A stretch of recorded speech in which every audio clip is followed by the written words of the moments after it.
Hi, welcome everyone. I'm Dick Deming. I'm Medical Director of MercyOne Cancer Center and the founder of Above and Beyond Cancer. Welcome to our weekly cancer education series. It's brought to you and to us in part by a grant from the Iowa Cancer Consortium. And my guest tonight is Tim Pearson. Tim, welcome. Thank you. Pleased and humbled to be here. I appreciate it. So Tim grew up in Hastings, Minnesota. Went to college at Wartburg, and then got his Doctor of Chiropractic Medicine in the Twin Cities. Yes. And he now is a chiropractor. He also is an acupuncturist, and he is a teacher at the Mercy College of Health Sciences.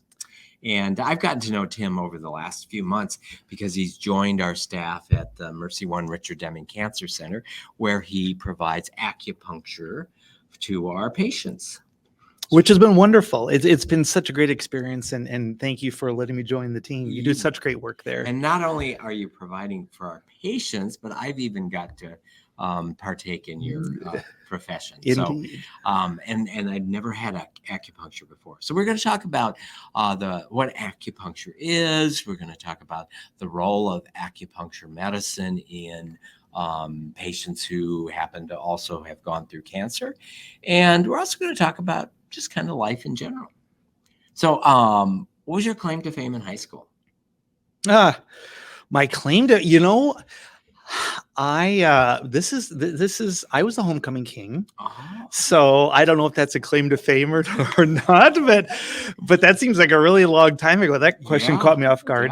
But that was fun. That, it's how many in your high school class? 402. Okay. They gave me a little scepter. The little scepter you had to carry like during the parade. I still have it. Wow. That seems a little narcissistic now that I'm saying it out loud. Crown? Yeah. Did you have a crown? No crown. No. There crown. was a robe. There was a nice felt Okay. robe, Felt, but I had no to give that crown. back. Yeah. That doesn't seem right. I would agree. Yeah. Okay, that was your claim to fame in high school. And then you went to Wartburg. What was your undergrad major? I was a double major in biology and journalism. Okay. And what was your claim to fame in college? So I was a columnist for the Trumpet, which was the school newspaper. Okay. And so I wrote a weekly column. It was a humor column, actually, which was a lot of fun. I ended up winning some kind of an award for it, which was great. And so it was a small school award, but fun. So what would you say? What is one of your most memorable columns? What was the topic? There was, my junior year, but these are questions that I was not prepared for. I'm thinking about this now. My junior year, through the entirety of winter in Waverly, it was an icy winter, and the college refused to clear the ice off the sidewalks. And it's a small school, so you're walking outdoors, and people were slipping and falling all over the place. So I wrote a column in which I had a character walking along and repeatedly falling and breaking legs and arms and getting concussed and eventually running into the president of the campus, and the character is just a mess, of course, right? And the president feels guilty about not clearing the ice off of the campus. I did talk to the president after that, and he didn't say much more than nice column. So I don't know that it had any effect. It was almost springtime by that point, but I'm sort of picturing Monty Python. I'm not dead yet. Yes. As you're getting it. Right. Okay, and then you got your chiro. How did you decide to go to chiropractic school? When I was a freshman at Wartburg, initially I was just going to be a journalism major, and that was my plan, to go into writing in some sort. I was in the choir, so during early fall of September, the choir was going to do a retreat at a place called Iwalu, which is in Strawberry Point, Iowa. And it's a camp. And so every fall, the choir rented that out for a weekend to do some intensive work, right? Intensive practice, and get to know the group as a whole. And so you made your own way up there, and everyone was told a specific route to go. All right. So I got into a car with 5 other freshmen. There were 6 of us, 6 freshmen, and we're smarter, of course, than the director and everybody else who was telling us the way to go. And we thought, we're going to go a different route.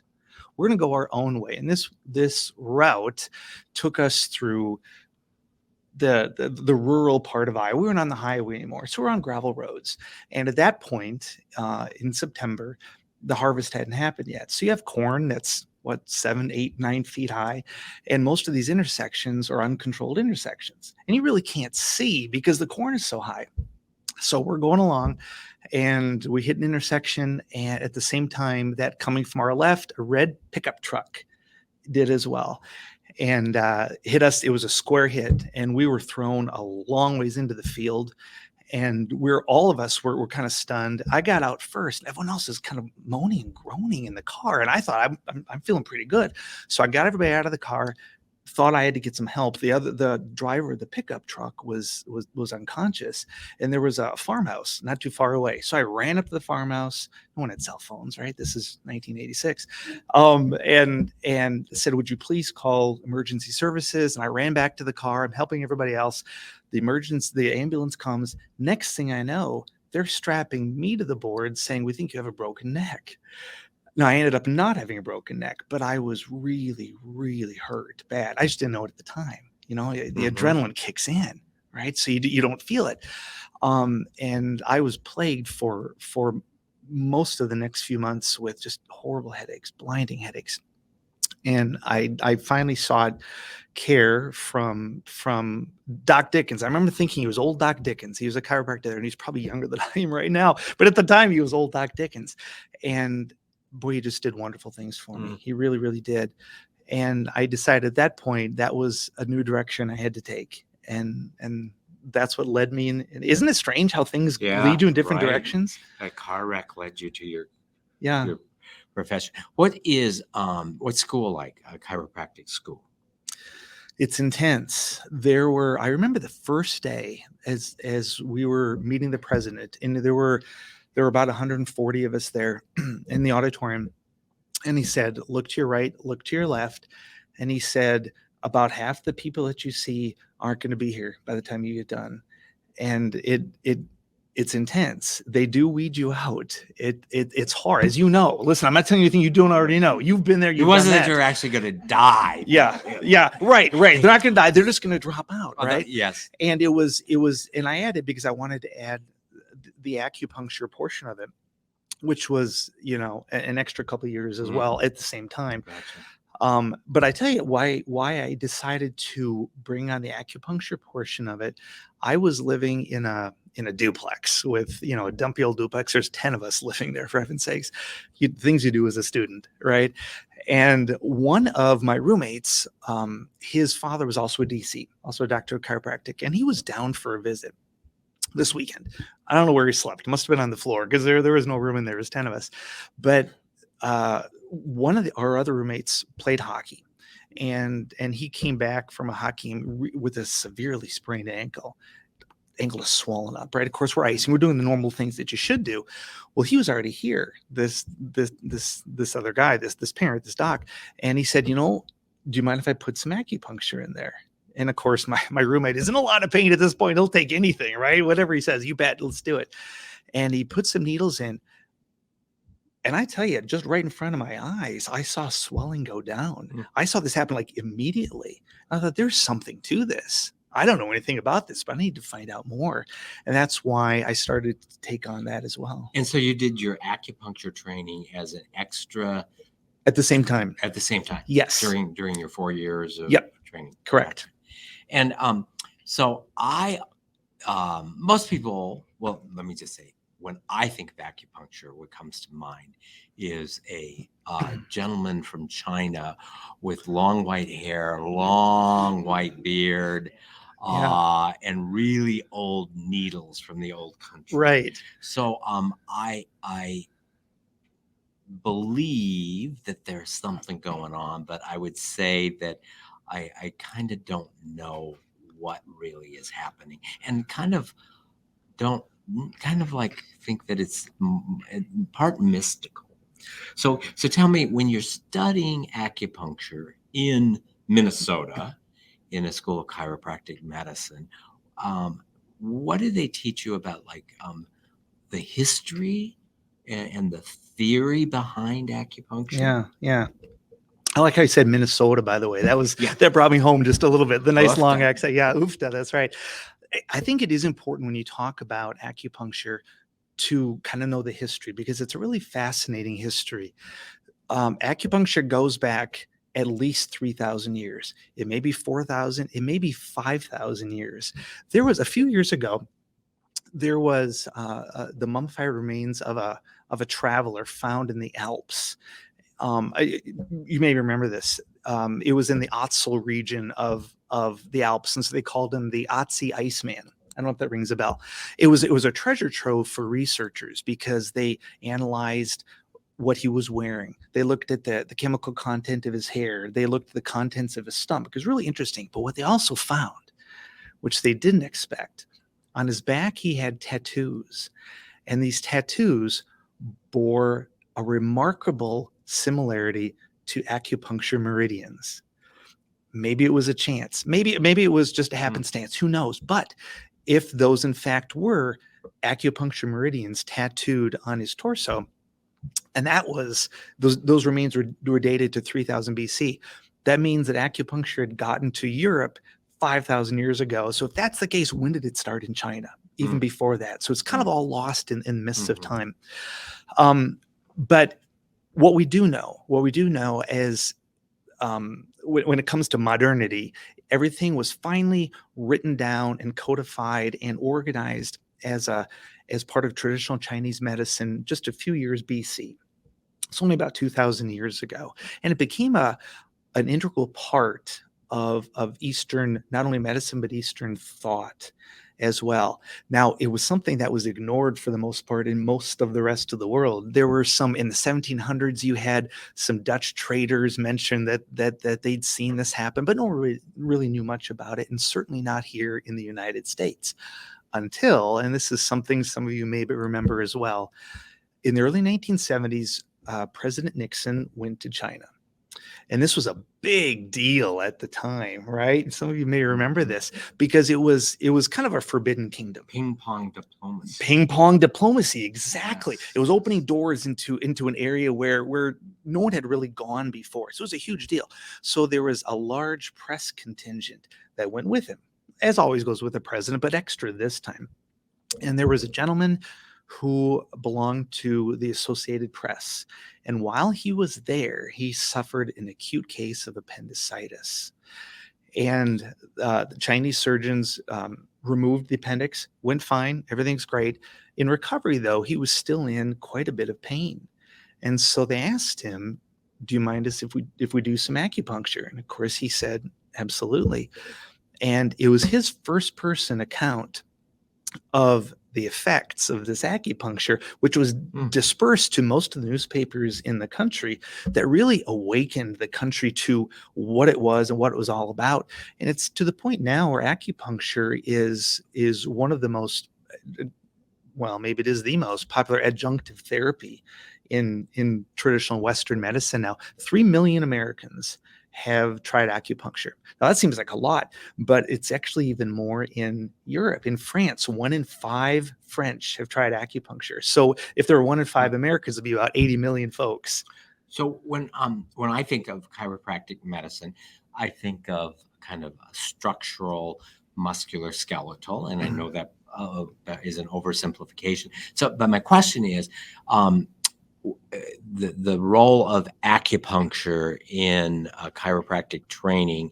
And when I think of, and again, I'm not an expert on this, but I think of sort of Chinese acupuncture, I think of it as that they use it for many things, including, digestion and sleep and sexual function and energy and when I think of it more from a physical therapy or chiropractic, I think of it more as helping with musculoskeletal. So my question is, in chiropractic school, do you get training in all of the various things that acupuncture might be used in Eastern medicine? You do. In fact, let me tell you how it's kind of organized.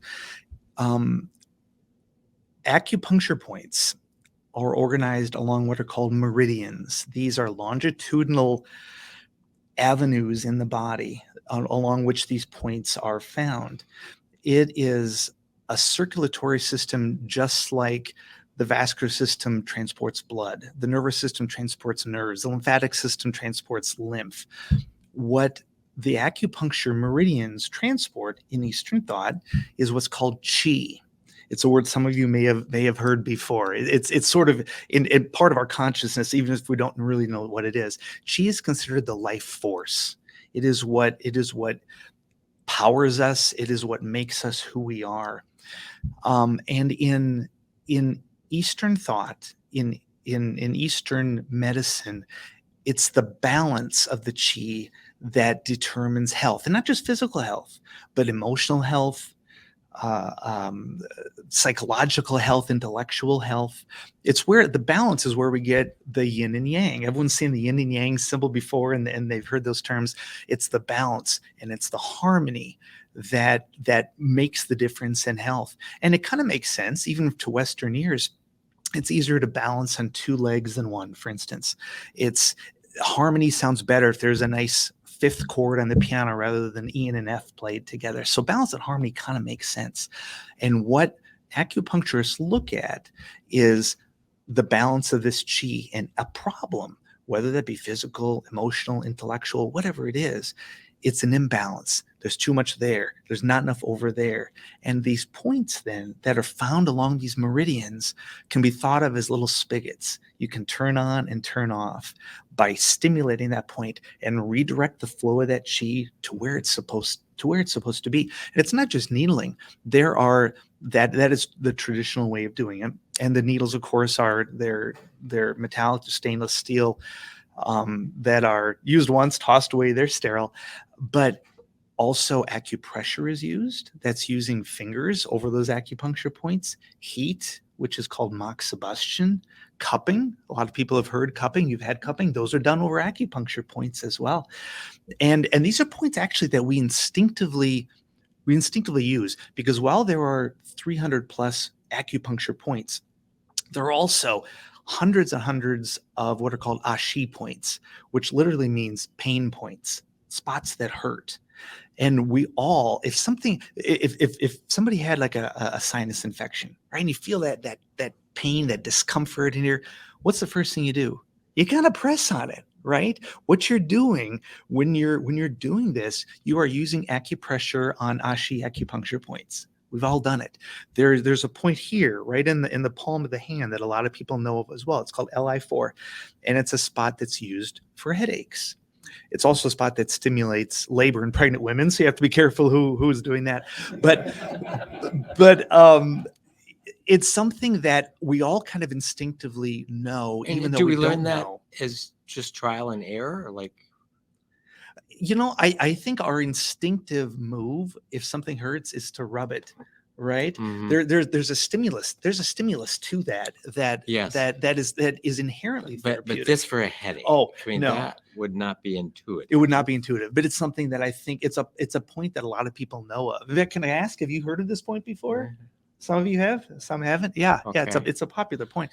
So Back in the theory of Yes. it. So a question I might have is, let's say needles along the meridians, and you talked about trying to get harmony. Do you try to use needles to stimulate flow or to block flow? And does the needle? Yeah. So harmony can either be increasing flow in one direction or decreasing flow. Do the needles do either? You are 100% right. I feel like you did a lot of great research, because you are 100% right. Yes, the points can be used. It's either called heat or cold. And then as you insert the needle, you turn it. Some of you who have done this, I probably don't know that I'm doing this, but there is a direction that you Like turn clockwise it. or counterclockwise? Clockwise or counterclockwise, Okay. which in sort of layman's terms turns it on or turns it off. Okay. And so you're either making more come there or getting more out of that area. So yes, those points can be used for both, much like a sponge can be used to soak up water, right? Or if you squeeze it, it'll send water the other way. Okay. Yeah. So we talked a little bit about the history. We talked a bit about the theory, the chi, and trying to achieve harmony. What are some of the specific applications for, when you would use acupuncture, and maybe talk about the patients that you've served in the cancer center and some of the conditions that you use it for? Yeah, and that's what I'd like to talk about here a little bit as well, specifically that while there are so many applications of acupuncture, I've used it for so many different things, physical things, non-physical things. But when it comes to some of the patients we've seen at the cancer center, there are a couple really powerful overriding complaints that patients have. One of them is stress. This is not a surprise, right? Anybody who's there, this is a stressful situation. This is emotional upheaval. This is dealing with life, dealing with condition, dealing with changes that you didn't expect. And that's been a really, really effective use of this. The points, which are all dampening points, the cold points, essentially turning off the mind, turning off the body, it's like throwing a blanket over a light so you don't see the light anymore. That's been a really, really powerful and effective use. From the physical standpoint, one of the common complaints is radiculopathy, neuropathy into the hands, into the feet. So patients who've gotten chemotherapy, that can be a lingering side effect that affects many of them, peripheral neuropathy. Yes. So that's been a very common one, dealing with extremity points. Now, the points that we use for both those instances I just described, some of them are local. If someone comes in talking about neuropathy in the hand, there will be some points down here, but there also will be some points elsewhere as well. So I've gotten some questions, what are you putting a point up here for? What are you putting a point down there for? Well, those meridians that we talked about, they go lengthwise along the body. So you can have a point up here that's on the same meridian as a point down by your foot, on your foot, by your toes. And so there is a sort of a holistic togetherness with acupuncture that ties the whole body together, because it's important not to just look at one spot. Because as you know, and most of you know, where something hurts isn't necessarily where the problem is. Sometimes it's coming from someplace else. And so there is an advantage to looking holistically and in the whole body and not just where this one ouchy spot is. Mm-hmm. And so my next question is, what conditions do you think are most reliably, with a high percentage of likelihood, able to be controlled with acupuncture? Just like ibuprofen works for some things, and for some things it doesn't. What do you think are the conditions that you can almost always provide benefit with acupuncture? And what are some of them where it sometimes works but doesn't work always? Sure. By far the most effective, and acupuncture is effective really across the board, but the most effective is dealing with emotional things, and not just stress that we talked about, dealing with addictions, for instance, treating for smoking addictions, other types of addictions, dealing with anger issues, anything that sort of falls in that emotional spectrum is wonderfully effective with acupuncture. It's been a big part of what I've done for the 26 years now since I left school. And it's something that I feel like people are less likely to admit it. First of all, people are really quick to say something hurts, but they're less likely to say, I'm really kind of bothered emotionally, from a stress level, because I don't know, maybe it feels like it's weak or whatever. But once they do, and they open up and they say this, then it becomes much easier to work on that person and treat on that person. So anyone who is watching this, don't be afraid to talk about stress levels and emotional uncertainty, because it's a big part of life. It's maybe the biggest part of life, and it's something that can be very, very effective. As far as less likely, still effective, but less likely, something that is of structural origin. Like if someone came and said, well, I've got a torn meniscus, I can maybe do a little bit, but I'm going to show them to the surgeon, right? When somebody talks about, I've got, I've got a hernia. All right. There are some points that can lessen that discomfort, but I need to get you to the person who is dealing with that hernia. So something structural in origin. Yeah. If you have a brain tumor, the acupuncture might help with the pain a little bit, but I'm not going to be your main guy. Yeah. Right. What about a common complaint in today's society is sleep, insomnia. And do you think acupuncture is effective in insomnia? And is it something that you need to do like every night before you go to bed? Or is it something that you can fix with a certain number of treatments? Or what's the role of acupuncture in helping with sleep? Right. And I group that in actually with the emotional stuff, because sleep, while sometimes people have issues sleeping because of a structural issue. Oh man, my knee hurts, it kind of keeps me up. More often than not, when you're dealing with true insomnia, the mind isn't turned off, right? I bet everybody here can talk about, man, I can't turn my mind off, right? I'm thinking all the time. I don't want to think, but I am. And it's that wakes them up or keeps them from falling asleep originally, or yanks them out of REM, or if they do wake up to go to the bathroom, they can't go back to sleep. So yes, it is something that it's that dampening effect of acupuncture on the mind, on the emotions, on the systems of the body that can help that. And what I will always tell any patients that I'm treating for sleep, for insomnia, I will always show them the points that I'm using. And I will say, before you go to bed, take 20 seconds on each point and just use your thumb, press down in. Press down in. You don't have to press in very far. Press down in. I'll show you 6 on the left, 6 on the right. You can't show them 15 because they'll never remember, but you show them enough. And I'll say, do this every night before you go to bed. And it's amazing how that can work. The same principle. I remember, boy, I tell you what, I'm diverging a little bit here, but early on in my practice, I had a patient ask me about her son who was probably 11 at the time, and he was a bedwetter, right? And it happens, right? It happens. But for that 11-year-old, what a socially debilitating thing. You can't go on a sleepover, right? You can't go, you don't want to sleep in a hotel. You just can't do these things. It's horrible. And she said, is there something I can do about it? I said, well, let's do some acupuncture. And I didn't needle him. In the office, I used acupressure on him, and I showed the mom the points that I wanted to do before bed. And it was amazing. And it was, I tell you, you want a friend for life. You get a mom not have their son be a bedwetter anymore. And I don't know how the word got out.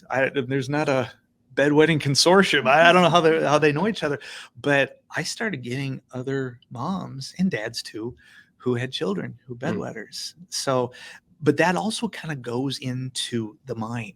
Right. So much of that is not a physical thing. It's a mental thing. It's an emotional thing. So very effective.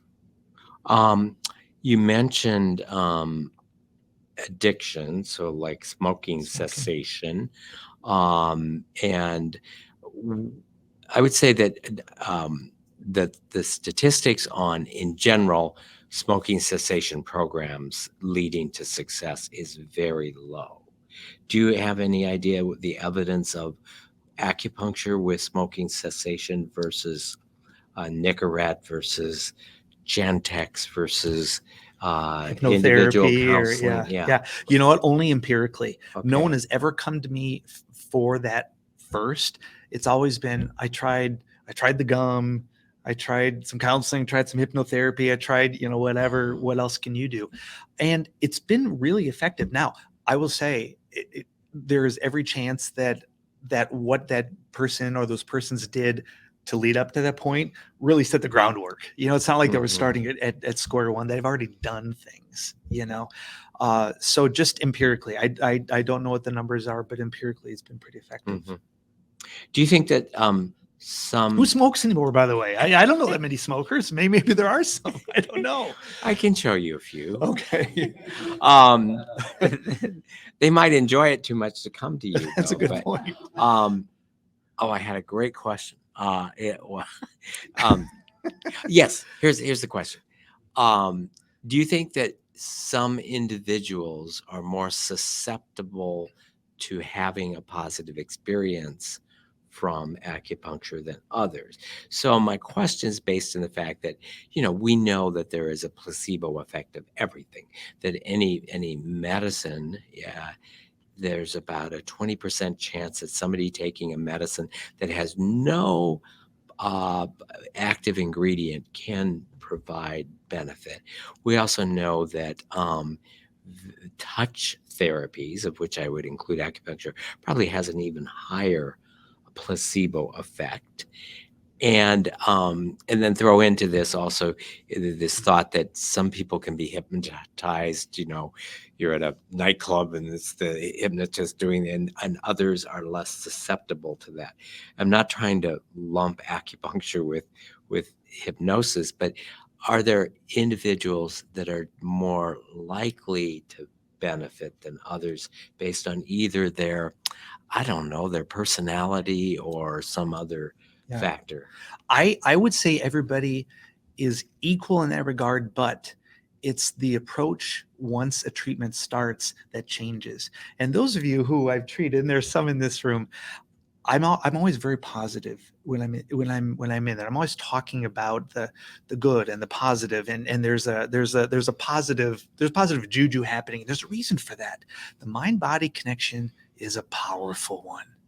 And the more you can tell, and I'm sure you said this with your patients as well, the more you can tell your patients there is good that there's going to come from this, the more likely good will come from that.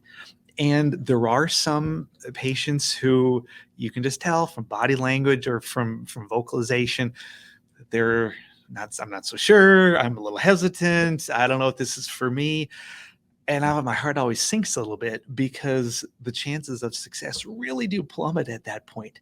So I think everybody has the potential to be helped, whether they can put themselves in their correct mind frame, or I can help put themselves in that mind frame, will determine whether it is effective or not.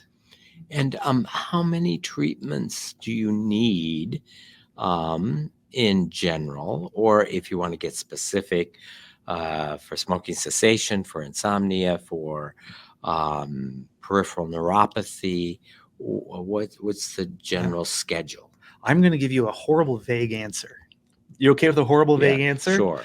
No one's recipe is the same. Nobody is. How you respond, or you respond, or you, how anybody responds to it is a completely individualistic thing. And that's part of the nature of acupuncture. And so what I tend to do is give me feedback after the first one. Let's see what happens there. Give me feedback after the second one. See what happens there. Maybe after one, somebody's feeling great. Maybe after two, they're feeling great. Maybe after 10, they're feeling great. Who knows? So it is a really case by case, individual basis. A cake recipe works the same for everybody. It's not a cake recipe. I kind of wish it were, because I could give somebody an actual answer. So assuming that you are flexible, can someone get as much benefit out of acupuncturing themselves as If they would actually use needles Use themselves? Yeah, if they know the points and they know how to put them in. do you Sure. do you acupuncture yourself with needles? I acupuncture myself once a week, and I'll tell you why. So in my profession, I use my hands all the time. Right? It's a constant hand thing, whether I'm doing acupuncture, chiropractic, whatever. And I do a lot of soft tissue work as well. And early on, I started to get what's epicondylitis, right? Which is it's tennis elbow, right? It's something that causes pain in the elbow. It's radicular pain down to the hand, into the fingers. Your grip is effective, and I'm like, man, I'm 3 years into this. I can't exactly retire at 30. This isn't going to work. So I remembered, hey, I'm an acupuncturist. You know what I could do? I could do some of this. And so I needle myself in these are ashi points, actually, in my extensor muscles, just inferior, just below the elbow. And I do it on one arm at a time, because it's hard once you needle one to use that arm to needle another. But I've done that now for quick math. What is that? About 23 years. So yeah, it's kept me afloat. That's for sure. And you did mention that you teach individuals to use acupressure for Very easy. insomnia And other things as and well. other. What are Yes. the points for sleeping? The points for, well, they're all over the body. There are two right here at the base of the skull, the one right here at the top of the skull. There's a point just above the elbow, real close to this point like this. There's a spot just below the knee and to the outside, and there's two right in the feet on the dorsum or the top of the foot. And when you do a treatment, how long do the needles stay in place? I keep the needles in about 25 minutes. You will find some practitioners who will have it shorter, some longer. 25, this just empirically, I found that to be the best. It's about the right time. But again, you will find others who will say, I'm going to keep them in for an hour. I don't know if that's any better, any worse, but for me, 25 minutes works perfectly. Mhm. And I tell you, it's again, those of you who've been part of it, who have needled, it's a really relaxing thing. You know, as long as you're not in a position where it's uncomfortable, a lot of patients will fall asleep. You know, it's dark, there's music on. It's really quite a serene kind of environment. Other conditions that it's used for. You name it. Okay. There are very few conditions that don't have acupuncture points associated with it. So go back to the history for a second, when these points were mapped out, what they found is that all of these points produced a certain response in the body. Now we know it's a neurochemical response. At the time, of course, they didn't know that, but those points produced different responses in different parts of the body. And so they just started empirically to map it out. I'm noticing that if I press or needle this point, there's something that happens in the stomach. I'm noticing that if I press or needle this point, there's something that happens up here in the head or whatever. And so over the centuries, it just became mapped out. And so when you're learning those points, there's really nothing terribly scientific to other than just rote memory. This spot does this. This spot does this. And so there are spots for really anything in the body. So I have purchased on Amazon a little like a TENS unit. It's just you have two pads and you put them anywhere, but what comes with the instructions in very, very small font yes. is the meridians. And then it tells you all of the things that you can do with this, which is basically like any possible physiologic thing going on in the body. Supposedly, if you put the electrodes in so I assume that this is maybe based on the meridians from Yes. acupuncture. Those are the acupuncture charts. And Exactly. so do you ever send electricity through the needles? Yes. So okay. when I talked before about moxibustion, that's heat directly onto the acupuncture needles. What it used to be. We don't do this anymore because this was a long time ago. But what it used to be, when the needles were not metallic, but they were wood, again, we're talking centuries ago, they used to light them on fire. Okay.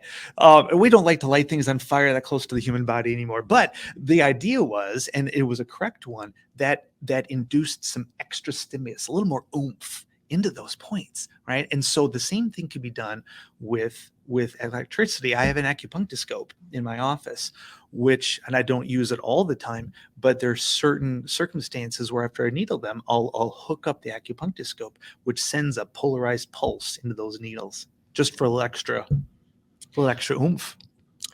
Are there chiropractic?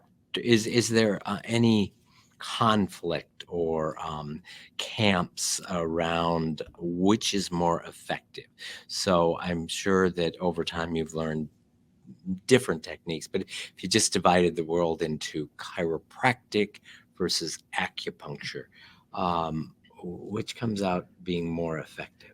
They work so well together, hand in glove. There are patients that I will do both on. I will do one or the other on some patients. It really depends on how the patient reacts and responds. There is a wonderful symmetry between the two because they're both a holistic look at the human body.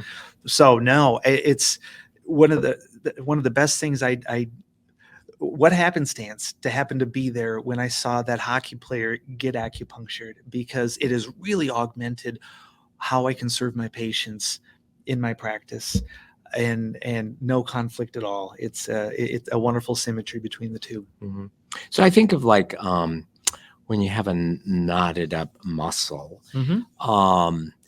that trying to make that muscle relax, it seems intuitive to me that you're trying to get it to relax more so than trying to channel chi through meridians. Is that true, or is it this muscle's knotted up not just because it's in spasm or contraction, but because of imbalance of chi?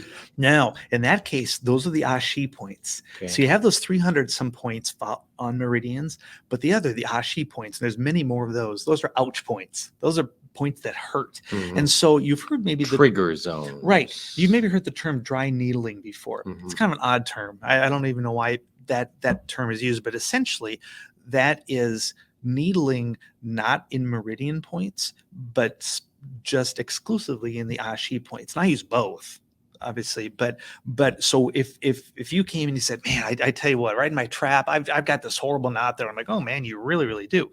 What I would do after doing a little muscle work on you, I would put a needle right in that Ashi point. So you are not channeling chi so much as more of a musculoskeletal kind of therapeutic treatment. Okay. And we talked about many conditions. Do you ever use acupuncture for indigestion or flatulence, or to help with constipation or flow of urine? Yes, and yes. Okay. All of the above. I have. It seems too good to be true. It does. And one of the nice things about acupuncture is there are no known side effects. My wife would actually disagree with that, because one of the things I've done multiple times is women who they're overdue, they want to go into labor, they're this and some other points. Well, you can put them into labor. I've done that many times. And my wife was overdue. Our first child, she blamed me for that. I don't know why, but and so I said, "What? You know what I'm going to do? I'll use some needles, put you into labor." And she hates needles. She hates needles, and so she would argue that one of the side effects is fright. But thankfully, she is in the minority, because Did those you of you who scare her into labor though? you know what? It took a couple more days, but eventually I did. Yes. But for those of you who I have needled before, nothing to be scared of, right? Those needles, they are really, really thin. Now, sometimes when we think about needles, we think about there's a really wide diameter because they're hollow. They're injecting something, right? Well, these aren't injecting anything. Right. They're narrow. They're flexible. But, so the question we're dealing with, though, is it too good to be true? Oh, well, nothing ever works all the time. Okay. Have I used it for all those things? Absolutely. Does it work every time for everybody? No. That is not the case at all. Can it be used effectively? Sure. Sure. And when someone comes to me with a problem like that, I always say the same thing. It has been used successfully in the past for this. Let's try it on you and see if it works. I don't know if it will. Everybody's different, but it can be used. There are points for it. There have been many circumstances. I wish I could say I'm batting 1,000. I'm not. Yeah. A good baseball hitter can bat 350. I like to think I'm batting more than 350, but I'm not. 1,000. Have you ever been to China? And I've been to Japan, but not China. And is there an acupuncture tradition there? There is. Okay. Yes. Okay. Yeah. So I would think that you would have some curiosity to, see how. I keep going back, not that you have to be Chinese to do it, but I kind of wonder, just the way that people learn different things and our understanding of the way of the world. Even Norwegians can learn acupuncture. So maybe we'll open it up to some questions about acupuncture now. Sure. Yeah. So let's do that. So we've got a live studio audience and a microphone, and we also have individuals that are watching us live streaming, and I'd invite them to ask questions through the chat box, and we'll be watching that. Poon. Tim, So someone that have a laundry list of things that's wrong with them. Would you work on a couple of things to start, or do you try to work on their entire That's such a laundry great list? question, because yes, very few people come in saying I have one little specific thing. It's usually a laundry list of things. What I found to be more effective is to not try to spread the butter too thin on the toast. And I usually ask, and you've probably heard me ask this, a couple of others of you have well, what is most bothering you? Because it's a little more effective to try to chip away at something that is big, rather than to equally try to affect lots of things where you might not be as effective with the big things. So that's a great question. Anytime there are multiple issues, you can always come back later if presumably, hopefully, the bigger thing has been resolved, and work on some of the other issues. Tim. Hello, Tim. I think I have a question that's on everybody's mind. Oh, But does it hurt? so I've got people in here shaking their head, which is good. You will almost always feel it go in. Very rarely will it be an uncomfortable feeling. And even if it is, it's something that disappears in a matter of seconds. So the answer to your question is, done right, no. What I'll always say is, you probably feel it, but it'll go away, right? It goes away. Yeah. And Tim, is there any contraindication for people on blood thinners? No, there is not. You just have to be very careful about the depth. Well, that's another thing I should say. Depending on what part of the body you're dealing with, the needles will go in different lengths. Now, some acupuncturists will actually have different length needles. I use the same length needle, but if I'm doing something that is there's very little flesh, the face, the skull, the hands, right? They just go in subcutaneously. I mean, they're just barely under the top layer of skin. If there's something that's a little on the thicker, like the old tush, right? They're going to go in a lot farther. The needles don't have a hub, though. You can push them all the way through. No, they're actually there's I should have brought Is there one a with hub? me. Yes, there's a spot that you actually hold on to, and that's the spot that you turn. So there's the narrow needle, and then there's a hub. There's a handle, as it were, that you actually are holding that you can put in all the way to the hilt if you wanted to, and you do in some parts of the body. Okay. Yep. Tim, right? Yes. Yeah, Stephen Rabelski here. I have peripheral neuropathy. Okay. I also have had operations on my back where they tell me my S1 and my L5, the nerves are not working well. Is that something that you could help me with, or is that one of those areas that, like a torn rotator cuff is totally gone? There's probably nothing you can do with that. But I've heard you talk about neuropathy. Yeah, that's a tougher one. We go back to a structural problem: torn meniscus, torn rotator cuff, herniated disc, things there's a structural deviance in the body. There's a change. There are some effects that can be positively attained, probably minimal, just because of that change. Other causes for neuropathy can probably be more effectively addressed, but that would be a tough one. I wish I could give you a better answer on that. So it's not really, I did have that with a gentleman that he was Oriental, and it didn't seem to work, and this has been years and years ago, so I've never before I knew what the problem was. But I was kind of hoping that with acupuncture that you could redirect that pain in some way, shape, or form so you could walk like a human being. I would tell you with absolute certainty that you can probably get at least a diminishment of that. But I will also tell you with absolute certainty that you probably wouldn't get full diminishment in that condition. So if there's something structurally pinching the nerve, acupuncture can't relieve the pinch. You're much less you might likely. help with the symptoms a bit, but you can't actually Correct. structurally fix that. Right. Okay. Other questions? Yes, George. A question for one of our viewers, doctors. Patty wants to know: can acupuncture help with hot flashes due to hormone repression medication?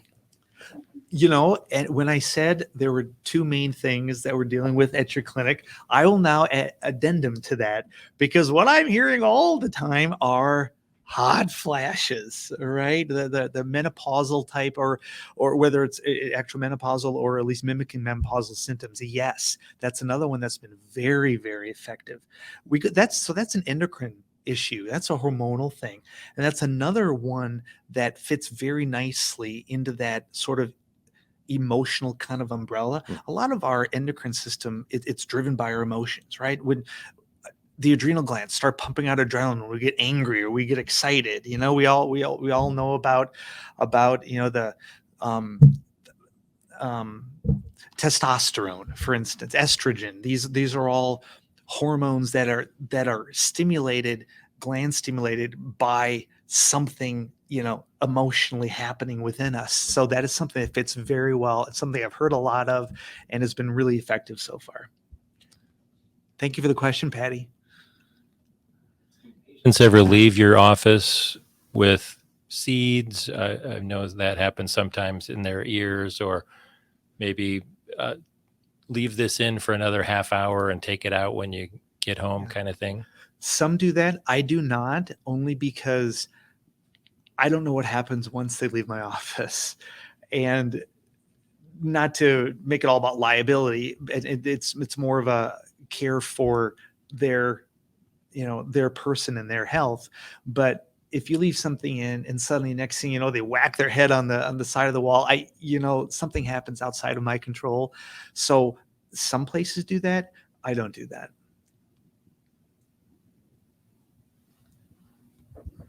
Do you treat any viral diseases with acupuncture? Yeah. What I see a lot of is shingles. So you probably most of you know what shingles are. So shingles is kind of the aftershock of chickenpox, right? And so that particular virus, that zoster virus, can lie dormant in a neuron, right? A neural cell. It can lie dormant for decades with nothing. Nobody knows it's even there, right? And then something causes it to awaken, whatever it is. Nobody knows what that is, but it awakens and it marches right down that that neuron, right down that axon, and it erupts in what's called a dermatome, which is why you get that characteristic stripe that shingles patients have, right? Sometimes it's up here, sometimes on the back. So yes, I have. In fact, I just started seeing a patient a week or so ago who was on acyclovir, doing all the normal things, has helped some, but she said, "Can you help me some more?" And it's been really, really effective.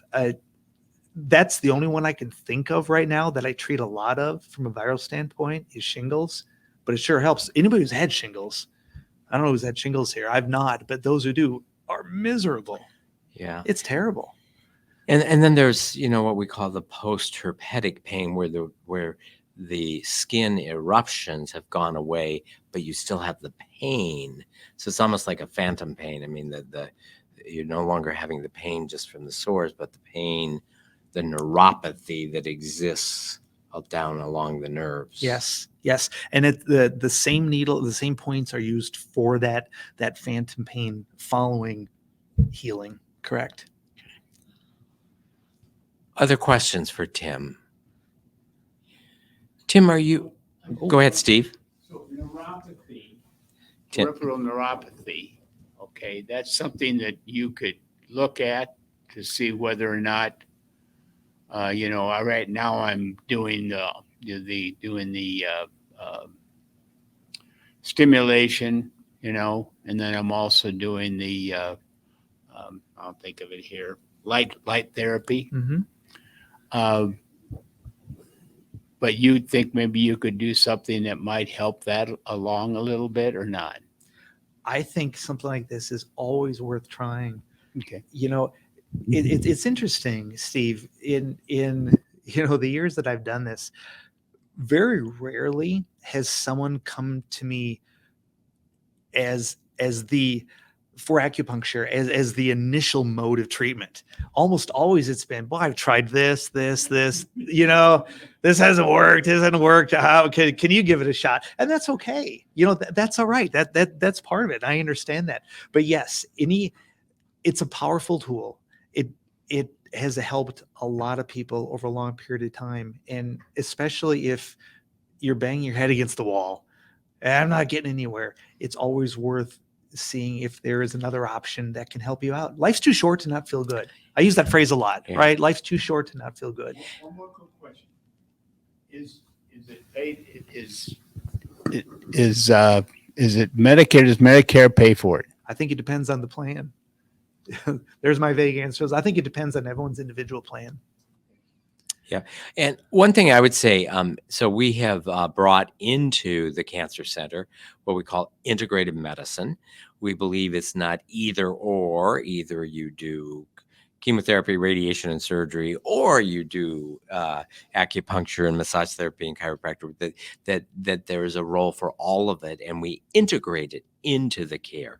So one of the things that my observation has been over the years is that those practices such as acupuncture, massage, and chiropractic care that isn't always covered by insurance, and you don't really know that most folks that grew up in the middle part of the country kind of like, of all the things I have to do while going through the idea that I'm going to seek out these practitioners it is not forefront in the thought. So what we want to do is bring it into the Cancer Center and make it available for patients so that they can be incorporated in an overall plan of wellness.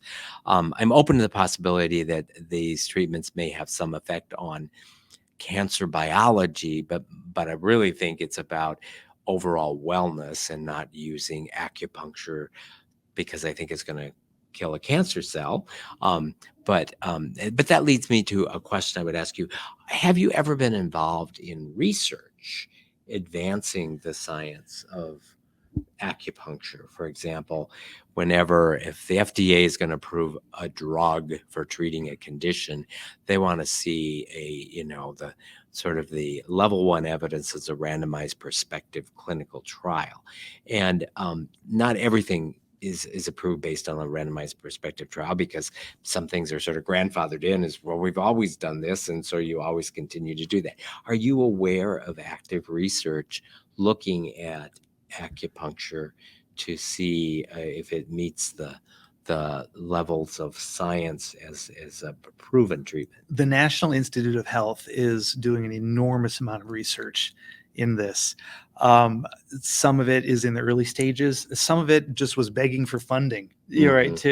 And what they are answering to is the call of the public. As more and more people are saying, I'm using acupuncture, I'm having this effect, I'm finding this to be a positive influence in my health and well-being, there are more research dollars being poured into it. And that's exciting. You know, we're all waiting to see what do they find? What are they? And we are fully expecting that those in the health community, when I say we, that what they are going to find is that this is a really powerful tool that has a wide-ranging use, especially hand in glove, adjunct to other therapies as well, other forms of treatment. And that's a wonderful vision of the future. Awesome. Dr. Tim Pearson, thank you for being our guest. Well, today. thank you. I really appreciate it. This was fun. So thanks everyone for attending. If you know someone that would benefit by listening to this program, watching this program, it's going to be available tomorrow. You can go to the Above and Beyond Cancer YouTube channel and watch it on demand. It'll also be available on demand at the MercyOne Cancer website. Thanks for joining us for the Cancer Education Series, and I hope to see you again next week. Thanks.